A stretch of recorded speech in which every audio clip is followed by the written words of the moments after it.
Hello guys, आप सभी लोगों का स्वागत है मेरे चैनल एनिमे सेंपाई पर। और आज मैं आपके लिए विलन सागा के एपिसोड 8 को हिंदी में एक्सप्लेन करूंगा। तो चलिए इस एपिसोड के एक्सप्लेनेशन को शुरू करते हैं। तो एपिसोड की स्टार्टिंग में हम लोग एस्कलार्ड की शिप्स को देते हैं और ब्योन कहता है कि आखिरकार हम सभी लोग एक साल और जिंदा रह गए। तो टॉरग्रिम कहता है कि और तुम तो अभी तक नहीं मरे ब्योन। और आर्टली वहां पर पहाड़ पर चल रही भेड़ों को देखकर कहता है अरे वो तो इन्हें अभी भी चरा रहे हैं। तो एस्कलार्ड कहता है कि वो उन्हें मोटा करने में लगे हुए हैं और ऐसा लगता है कि अंकल गॉर्न अभी भी कंजूस है। और ये सुनकर सभी लोग हंसने लग जाते हैं और इधर थॉरफिन अपने नाइफ को साफ करने में लगा हुआ होता है और वो एस्कलार्ड की तरफ घूरने लग जाता है और फिर इंट्रो शुरू हो जाता है। इंट्रो के बाद हम देखते हैं कुछ बच्चे उनकी शिप की ओर जा रहे होते हैं और ये जगह ज्यूटलैंड पेंसुएला है और समय है नवंबर सन 1012 का। इसके बाद सभी गांव वाले खजाने को देखकर खुश हो रहे होते हैं और एक लड़का तलवार निकाल कर कहता है कि मेरा खून उबल रहा है और देखना मैं जल्दी ही एस्कलार्ड के साथ जाऊंगा। तो दूसरा कहता है बेवकूफ, तुम सिर्फ 3 ही दिनों में वालहला यानी के स्वर्ग में पहुंच जाओगे। और इसके बाद वो सभी लोग हंसने लग जाते हैं और थॉरफिन उस लड़के को धक्का मारकर आगे की ओर चला जाता है। तो वो उससे कहता है कि तुम्हारे अंदर कोई तमीज नहीं है। तभी थॉरफिन उसको घूरता है जिसे देखकर वो पूरी तरह से डर जाता है और फिर थॉरफिन आगे की ओर चला जाता है और फिर वो कहता है कि इस लड़के की प्रॉब्लम क्या है। इसके बाद हम लोग कुछ लड़कियों को देते हैं और वो सभी मिलकर कहती हैं तुम्हारा स्वागत है एस्कलार्ड। और एस्कलार्ड खिड़की पर बैठा होता है और कहता है कि तुम्हारा शुक्रिया और तुम लोग बहुत ही ज्यादा सुंदर लग रही हो। और फिर वो कुछ नेकलेस निकाल कर कहते हैं कि ये सब किस किस को चाहिए और ये सुनकर वो सभी लोग खुश हो जाती हैं। और फिर एस्कलार्ड कहता है कि अंकल गौरम, हमारी औरतों में तमीज और नरमी की कमी है और ये चीज मुझे बहुत ही ज्यादा पसंद है। तो वो कहता है कि मैं यहाँ पर बहुत ज्यादा जरूरी बात कर रहा हूँ, जरा फिर से सुनो। और फिर वो उसे सारा खर्चा गिनाने लग जाता है और ये सुनकर एस्कलार्ड पूरी तरह से पक जाता है। और फिर वो कहता है कि हमने इस बार बहुत ही बड़ा हाथ मारा है, इसलिए आप पैसों की चिंता मत कीजिए। मेरी आदमियों को जितना खाना और शराब चाहिए उतना उन्हें दे दीजिए और सारे पैसे मैं दे दूंगा। और ये सुनकर वो पूरा खुश हो जाता है और फिर वो कहता है कि यही तो मैं सुनना चाहता था। और फिर वो अपनी गुलाम से कहता है कि जाओ हमारे लिए वाइन लेकर आओ। और फिर एस्कलार्ड उससे कहता है कि आप पैसे से इतना प्यार क्यों करते हो। तो वो कहता है कौन नहीं करता, पैसा बहुत ही बड़ी चीज है और इसे देखकर दिल को खुशी मिलती है। तो एस्कलार्ड बोर होकर कहता है क्या सच में ऐसी बात है। तभी वो अपनी गुलाम से कहता है ओए होडालैन, क्या तुम्हें सुनाई नहीं दिया, जाओ जाकर वाइन लेकर आओ। और ये सुनकर वो एकदम से होश में आती है और वो कहती है कि अभी लाती हूँ। और फिर वो वहां से चली जाती है। तभी एस्कलार्ड कहता है कि उस गुलाम का बड़ा ही अजीब नाम है, ऐसा लगता है कि ये नॉर्वे से है। तो गॉर्म कहता है कि ये वहाँ के किसी राजा की बेटी थी और वो जंग में हार गए और उनका सारा परिवार खत्म हो गया और ये अपनी सुंदरता के कारण बहुत ही महंगी मिली है, लेकिन ये काम करने में बहुत ही ज्यादा स्लो है। इसके बाद एस्कलार्ड बाहर की ओर देखता है और तो वहाँ पर थॉरफिन आ रहा होता है और एस्कलार्ड कहता है कि क्या आप मेरे गवाह बनेंगे, मेरा एक ड्यूल है। और ये गुलाम की गलती नहीं है कि वो बेकार है, बल्कि आपको उसे सही से इस्तेमाल करना नहीं आता। इसके बाद वो थॉरफिन की तरफ देता है और कहता है आप किसी को भी सही काम देकर उसको काम का बना सकते हो। इसके बाद वहाँ पर बहुत सारे लोग आ जाते हैं और एस्कलार्ड के साथ ही कहते हैं चलो बच्चे तुम कर सकते हो, जाओ हरा दो उसे। और गॉर्म कहता है कि हम यहाँ पर महाबली ओडिन के नाम पर एस्कलार्ड और थॉरफिन का ड्यूल देखने के लिए इकट्ठे हुए हैं और तुम लोग अपनी मर्जी से हथियार चुन सकते हो और अगर तुम में से कोई भी मारा गया तो उसकी आत्मा वालहला के गेट्स पर पहुंच जाएगी। और वो पहले वाला लड़का कहता है कि क्या तुम मजाक कर रहे हो, वो तो एस्कलार्ड का ही आदमी है, तो वो ऐसा क्यों कर रहा है। फिर गॉर्म कहता है कि इस ड्यूल का कारण है कि थॉरफिन को अपने पिता की मौत का बदला लेना है और क्या तुम दोनों के इसमें कोई दिक्कत तो नहीं। तो वो दोनों ही नहीं बोल देते हैं और फिर गॉर्म कहता है कि चलो ड्यूल शुरू करो। और फिर थॉरफिन लड़ाई के लिए तैयार हो जाता है और एस्कलार्ड उसे देखकर कहता है कि तुम तो काफी बड़े हो चुके हो, तुम्हारी उम्र कितनी हो चुकी है, जब हम मिले थे तब तो तुम इतने से थे। और तभी थॉरफिन उसके ऊपर अटैक कर देता है लेकिन एस्कलार्ड उससे बच जाता है और फिर वो उसके ऊपर लगातार अटैक करने लग जाता है, लेकिन एस्कलार्ड सभी को रोकता रहता है और वो कहता है कि क्या तुम एक बुढ़े आदमी के साथ मजाक भी नहीं कर सकते। और फिर वो उसके ऊपर एक अटैक करता है जिससे थॉरफिन दूर उठ जाता है और जब वो खड़ा होता है तो उसे एक भी खरोच नहीं आई होती और वो लड़का पूरे शौक में होता है। और फिर वो बोलता है कि मैंने किसी भी आदमी को एक ही बार में किसी को इतनी दूर भेजते नहीं देखा। तो ब्योर्न कहता है कि थॉरफिन ने पीछे की ओर छलांग मारी थी, क्योंकि अगर वो वहीं पर खड़ा रहता तो उसके छोटे नाइफ टूट जाते और मुझे यकीन नहीं होता कि ये बच्चा पहले से ताकतवर हो गया है। इसके बाद थॉरफिन उसके ऊपर एक अटैक करता है जिसे एस्कलार्ड रोक लेता है और फिर थॉरफिन दूसरे चाकू से वार करने लगता है, जिसे देखकर एस्कलार्ड शौक सा हो जाता है। फिर वो अपनी तलवार को छोड़ देता है जिसे थॉरफिन दूर फेंक देता है और ब्योर्न भी ये देखकर कहता है कि कमाल है, लेकिन तभी एस्कलार्ड उसकी आर्म को पकड़ने लगता है जिससे थॉरफिन भी शौक सा हो जाता है। फिर वो पीछे की ओर हो जाता है और फिर एस्कलार्ड मुस्कुरा देता है और वो अपनी तलवार को फिर से उठा देता है और फिर एस्कलार्ड उससे कहता है कि थॉरफिन तुम्हारे बाप का नाम क्या था। तो थॉरफिन गुस्से में कहता है कि थॉर्स। तो वो कहता है कि अरे हाँ मुझे अभी याद आया और मुझे माफ कर देना, समय के साथ मेरी याददाश्त कमजोर हो रही है और देखो मैं इसे तुम्हारे बदला लेने के वक्त के बीच में नहीं लाना चाहता, लेकिन मैंने बहुत सारे आदमी मारे हैं और मुझे तो तुम्हारा बाप याद भी नहीं है और क्या मैंने सच में इस थॉर्स को मारा था। और हम देखते हैं कि थॉरफिन पूरे गुस्से में होता है और फिर एस्कलार्ड कहता है कि क्या तुम मुझे बताओगी कि मैंने उसे कैसे मारा था, मैं तो बस यही पक्का करना चाहता हूँ कि ये कोई गलत फहमी ना हो। तो थॉरफिन कहता है कि साले कमीने, अगर तुम उनके साथ सम्मान के साथ लड़े होते तो वो तुम्हारे जैसे से कभी नहीं हारते। और फिर वो पूरे गुस्से से बोलता है कि उस लड़ाई में तुमने मुझे बंदी बनाया था। तो एस्कलार्ड कहता है कि अरे हाँ अब याद आया, वो एक बेवकूफ था जिसने अपने बेटे के लिए अपनी जान दे दी। और ये सुनकर थॉरफिन पूरे गुस्से में आ जाता है और जोर से चिल्लाता है है और ब्योर्न कहता है कि फिर से नहीं, और फिर वो एस्केलाड की तरफ चलाता हुआ आता है, लेकिन एस्केलाड उसका हाथ पकड़कर उसकी टांग पर मारकर उसे नीचे गिरा देता है और ये देखकर सभी शौक में आ जाते हैं और वो कहते हैं कि उसने अभी क्या किया। और फिर एस्केलाड कहता है कि अभी भी काबू खो देते हो बच्चे, तुम्हें अभी भी बहुत कुछ सीखना है। तो थॉरफिन कहता है कि मैं तुम्हें नहीं छोड़ूंगा। तभी एस्केलाड उसकी आर्म को तोड़ देता है और फिर वो उसकी नाइफ की ओर देता है और वहां से जाने लगता है और फिर वो ब्योर्न से कहता है कि उसकी आर्म को जोड़ देना। तो ब्योर्न कहता है कि अभी करता हूँ। इसके बाद एस्केलाड कहता है कि अरे यार भूख लग गई है और फिर वो गॉर्म से कहते हैं कि अंकल मुझे बुना हुआ भेड़ का मीट चाहिए। इसके बाद हम लोग उन सभी को जश्न मनाते हुए देते हैं और तभी आर्टली वहां पर आ जाता है और टॉर्गरी मुझसे पूछता है कि तुम यहाँ पर क्या कर रहे हो, तुम्हारा काम तो शिप्स की रखवाली करने का था। तो आर्टली कहता है कि मैं वापस आ गया क्योंकि थॉरफिन अपनी शिफ्ट नहीं बदलना चाहता था। तो टॉर्गरिम कहता है मतलब कि वो हारने की वजह से बुरे मूड में है। तो आर्टली कहता है कि वो तो शुरू से ही ऐसा है, लेकिन ब्योर्न कहता है कि उसे वहीं पर अच्छा लगता है। आखिरकार वो उसके पिता की शिप जो है। इसके बाद हम लोग एस्केलाड को खाते हुए देते हैं और वो लड़का उसके पास आकर कहता है कि आपकी आज की लड़ाई तो कमाल की थी। तो एस्केलाड कहता है कि क्या वो सच में कमाल की थी। तो वो कहता है कि हाँ, आपने उसे बहुत ही बुरी तरह से हराया जिसे देखकर तो मजा ही आ गया, लेकिन बॉस क्या उस बच्चे को अपने साथ रखना सही है? क्या पता कि वो आपको सोते हुए मार दे। तो एस्केलाड कहता है कि वो ये चीज करने से पहले मरना पसंद करेगा और वो लड़का पूछता है ऐसा क्यों? तो एस्केलाड कहता है कि वो एक योद्धा है और उसे तब तक संतुष्टि नहीं मिलेगी जब तक वो मुझे ईमानदारी से एक ड्यूल में ना मार दे और वो अपनी प्राइड और अपने अतीत के साथ बंधा हुआ है। तभी होर्डालैंड खाना गिरा देती है और गॉर्म उसके ऊपर चिल्लाने लग जाता है। तभी वो लड़का कहता है कि मुझे इस चीज के बारे में इतना तो नहीं पता, लेकिन अगर मुझे बिना प्राइड के रहना पड़े तो मैं मरना पसंद करूंगा। तभी एस्केलाड हंसने लग जाता है। तो वो कहता है कि क्या मैंने कुछ फनी कहा? तो एस्केलाड कहता है कि मैं तुम पर नहीं हंस रहा, बल्कि वहाँ देखो एक इंसान जो कि पैसों का गुलाम है, वो एक गुलाम को मार रहा है जो कि उसने उसी पैसों से खरीदी है और वो ये समझ रहा है कि वो उसका मालिक है और वो ये चीज खुद नहीं देख पा रहा। और हर एक इंसान किसी न किसी का तो गुलाम होता ही है। इसके बाद हम लोग थॉरफिन को सोते हुए देते हैं और तभी उसे एक आवाज आती है और जब वो उठता है तो उसके सामने थॉर्स होता है और फिर वो उसके सर के ऊपर हाथ रखने लगता है। तो हम लोग छोटे थॉरफिन को देते हैं जो कि उसे देखकर रोने लग जाता है और फिर थॉर्स कहता है देखो छोटे रोटलू बच्चे को, क्या तुम गुस्सा हो और बदला लेने की सोच रहे हो? तो थॉरफिन सिर हिला देता है। तो थॉर्स कहता है कि आखिर तुम मेरे ही बेटे हो, इसीलिए अगर मैं तुम्हें रोकूं भी तो भी तुम नहीं मानने वाले और मुझे समझ में नहीं आ रहा कि मैं इसे कैसे समझाऊं। मुझे लगता है कि तुम्हें इस चीज का जवाब खुद ही ढूंढना पड़ेगा और मैंने तुमसे पहले भी कहा था कि तुम्हारा कोई दुश्मन नहीं है और किसी का कोई भी दुश्मन नहीं होता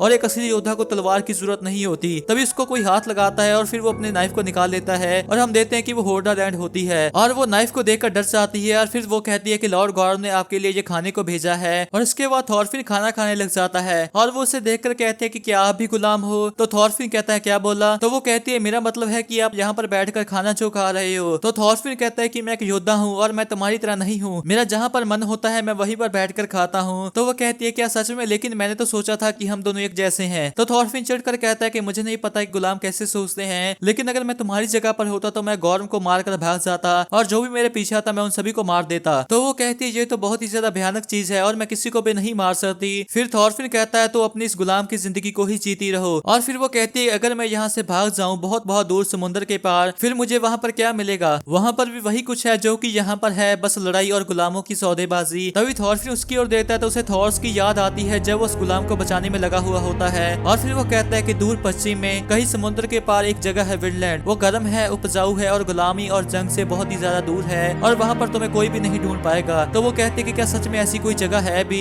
इसके बाद थॉरफिन भी ऊपर की तरफ देखने लग जाता है और इसके 9 महीने के बाद हम लोग डेनमार्क का सीन देखते हैं और वहाँ पर जंग की तैयारियां हो रही होती हैं और फ्लोकी राजा स्वयं से कहता है कि डेनमार्क के सभी क्लैन से सभी बढ़िया बढ़िया योद्धा इकट्ठे हो गए हैं और हमारी 4 जॉन्स वाइकिंग की टुकड़ियां भी उनके साथ जुड़ने के लिए जल्दी कर रही हैं और सब कुछ हमारे प्लान के मुताबिक ही चल रहा है। तो राजा कहता है मतलब अब टाइम आ गया है उन बेकार अंग्रेजी सैनिकों को ये दिखाने का कि राजा की ताकत क्या होती है। तो फ्लोकी कहता है जी महाराज, और हम लोग आपके इंग्लैंड पर कब्जा करने के सपने को पूरा करने के लिए जी जान लगा देंगे। तभी वो कहता है कनूट कहाँ पर है, क्या वो यहाँ पर पहुंच चुका है? तो फ्लोकी कहता है जी हाँ, वो यहीं पर है और वो बस मार्च के लिए इंतजार कर रहे हैं। तभी वहाँ पर एक इंसान आता है जिसका के नाम रैगनार होता है और वो राजा से कहता है कि क्या आपने सच में फैसला कर लिया है? राजकुमार कनूट को साथ जाने की कोई जरूरत नहीं है। तो वो कहता है कि वो राजगद्दी का एक वारिस है और उसे जंग के मैदान में अपनी वीरता दिखानी ही होगी ताकि वो अपने भाई हेरल्ड से ना हार जाए। तो रैगनार कहता है कि उन्हें जंग का बिल्कुल भी एक्सपीरियंस नहीं है। तो वो कहता है कि मुझे भी उसकी चिंता है, लेकिन हम लोग वाइकिंग्स के लीडर हैं और अगर हमने अपनी वीरता नहीं दिखाई तो लोग हमें फॉलो नहीं करेंगे और हम लोग कल सुबह निकलेंगे। और ये कहकर वो वहां से चला जाता है और सभी सैनिक भी वहां से जाने लगते हैं, लेकिन रैगनार पूरी तरह से मजबूर खड़ा होता है। और इसके बाद हम लोग उनकी शिप्स को देखते हैं और फिर नरेटर बोलता है कि अगस्त 1013 को वाइकिंग्स और डेनिश सेनाओं ने किंग स्वेन के साथ इंग्लैंड के उत्तरी हिस्से जो कि हम्बर्ट नदी से शुरू होता है वहां पर हमला किया और गेंसबर्ग के 5 बड़े बड़े शहरों ने तो सरेंडर ही कर दिए लिया